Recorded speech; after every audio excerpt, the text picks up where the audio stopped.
من یشفع شفاعة سیئة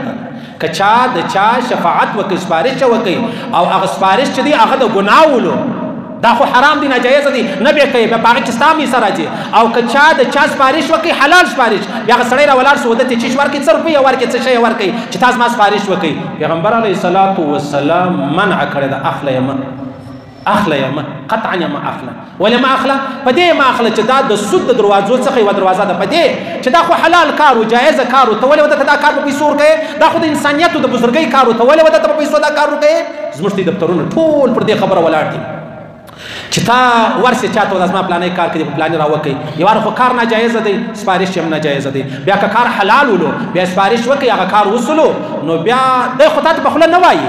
دی تا ته په خوله نه وایي چې ما ته دومره شی راکړه خو عرف دا دی چې خامخا به درته شی ورکوې دا بیا جایزه نه ده غلط کار دی او که چیرې دا سته په خبر نه ولې په خبر نه ولې تا د یو چا سپارش یو ورځ وکړي بیا د هغه کار وسو بیا یو ورځ لرالی په خوشحالي کې ولا الحمدلله هغه کار وسو دونه شی به درکړمه یا پسه یا غویی یا موټر یا دونه خرچه پروا نه لري جایزه ده اخیستلی شي خو زموږ په دفترانو کې علیحده خلک ناست دي هغه غواړي وایي زه ستا سپارش کوم د پلاني و پلاني افسر پر مخ باندې زه ستا شفاعت کوم د پلاني و د پلاني پر مخ باندې بیا به ما ته 2 روپۍ راکوې نو دا شی چې دی هغه د پیغمبر علیه السلام مبارک حدیث دی که ته دا ورته ونه وایې چې 2 روپۍ به راکوې خو بیا هم تا واخیستلې ته ورته ونه وایې هغه یې د خپله جانبه درکړي پیغمبر علیه السلام مبارک فرمایي د سود د دروازو څخه پر یو دروازه باندې ورل یو دروازه دې خلاصه کړه د دې داسې مثال دی لکه څو عمر مخکې ما یو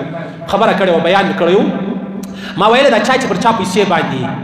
د چا پر چا پیسې باندې بیا چای به نسي ورسره کولی چای ورسره خوري ډوډۍ ورسره خوري دا د الله رسول فرمایي که تا و چا ته قرض ورکړی دی پر دا قرض باندې نفع اخیستل دا سود دی نو که ستا د مخ څخه د ده سره لین دی نسته د چای و د ډوډۍ و د خوراک و د بل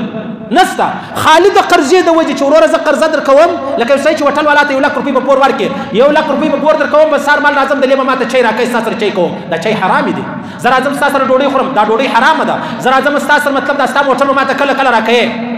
تا په پور موټر ورکړي بیا درته ویل دا موټر به کله ما ته راکوي دا حرام دی ناجایزه دی ان ملایانو پریشان دي مولوي صاحب دا دې څنګه مسله بیان کړې اوس سړی که مسله پوره واوره ستا او